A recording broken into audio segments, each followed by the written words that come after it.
ব্রিটেনে থাকা ভারতীয়দের জন্য সতর্কতা জারি হাই কমিশনের। অভিবাসী বিরোধী আন্দোলনে উত্তপ্ত লন্ডন সহ একাধিক এলাকা, অশান্ত এলাকায় এড়িয়ে চলার পরামর্শ। জানবো, সব্যসাচী চক্রবর্তী রয়েছে টেলিফোনের প্রতিনিধি। সব্যসাচী, সতর্কতা জারি করা হয়েছে, কি বলা হয়েছে? দেখো, এর আগে আমরা ২৪ ঘন্টা এই খবরে দেখেছিলাম যে লন্ডনের পরিস্থিতি কিন্তু বেশ খারাপ। সেই জায়গায় দাঁড়িয়ে লন্ডনের একাধিক জায়গায় সেখানে অভিবাসী বিরোধী আন্দোলন চলছে। অভিবাসীরা গত কয়েকদিন আগে একটি ছুরি হামলায় ৩ জন শিশুর মৃত্যু হয়। সেখানে স্থানীয় বাসিন্দারা অভিযোগ তুলতে শুরু করেন যে যারা অভিবাসী রয়েছেন তারা এই ঘটনার পেছনে জড়িত। সেই জায়গা থেকে অভিবাসী বিরোধী একটা আন্দোলন জোরদার হয়। একাধিক জায়গায় মারধরের ঘটনা ঘটে এবং অভিবাসীরা যে হোটেলে ছিল সেই হোটেলে আগুন লাগিয়ে দেওয়ার ঘটনাও ঘটে। এই পরিস্থিতি যখন চলতে থাকে তখন পাল্টা অভিবাসীরা তারা রাস্তায় নেমে আসেন এবং অস্ত্র হাতে রীতিমতো দাপিয়ে বেড়ান।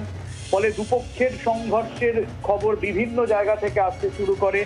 এই অবস্থায় যারা ভারতীয়রা সেখানে রয়েছেন, পরিস্থিতি আরো যখন হাতের বাইরে বেরিয়ে যাওয়ার অবস্থায় রয়েছেন, তখন সেই জায়গায় ভারতীয়দের জন্য ইন্ডিয়ান হাই কমিশনের তরফে আজকে সতর্কবার্তা জারি করা হয়েছে।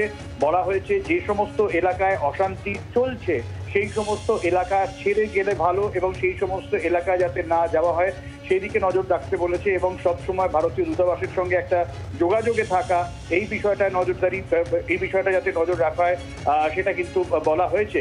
এবং ইতিমধ্যেই লন্ডন সরকার গোটা বিষয়টা পরিস্থিতি সামলানোর চেষ্টা করছেন। প্রাইম মিনিস্টার কিয়ার স্টারমার তিনি এক্সট্রিমিস্ট যারা রয়েছেন, উগ্রপন্থী যারা রয়েছেন তাদের বিরুদ্ধে কড়া পদক্ষেপের কথা বলেছেন, কিন্তু পরিস্থিতি ক্রমশই হাতের বাইরে চলে যাচ্ছে সরকারের, এমনটাই একাংশের অভিযোগ। সেই জায়গায় দাঁড়িয়ে গোটা বিষয়টার উপরে নজর রেখেছে ভারতীয় হাই কমিশন। যারা এই মুহূর্তে সেখানে রয়েছে, ব্রিটেনের বিভিন্ন জায়গায় রয়েছেন, তাদেরকে বলা হয়েছে যে স্থানীয় যে খবর সেই খবরে নজর রাখতে, উপদ্রুত এলাকা এড়িয়ে চলার কথা বলা হয়েছে এবং প্রয়োজনে ভারতীয় দূতাবাসের সঙ্গে যোগাযোগের পরামর্শ দেওয়া হয়েছে ভারতীয় হাই কমিশনের তরফে এবং কড়া সতর্কবার্তা জারি করা হয়েছে।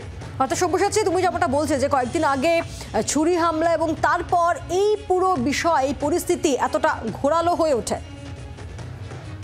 একদমই তাই। গত কয়েকদিনের ছুরির হামলা এবং এর আগেও একাধিক সময় আমরা জানি এই অভিবাসী বিরোধী আইন, সেই আইন ব্রিটেনের জাতীয় রাজনীতিতে বরাবরই একটা চর্চার বিষয় ছিল।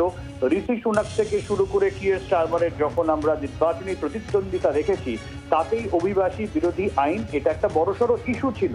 সেই জায়গায় দাঁড়িয়ে অভিবাসীর বিরুদ্ধে একটা বিদ্বেষ ছিলই। তারপরে এই ধরনের ঘটনাতে ব্রিটেনের স্থানীয় যারা তারা ক্ষোভ প্রকাশ করেন এবং তারা অভিবাসীদের বিরুদ্ধে এতটাই ক্ষিপ্ত হয়ে ওঠেন যে তাদের উপরে হামলা।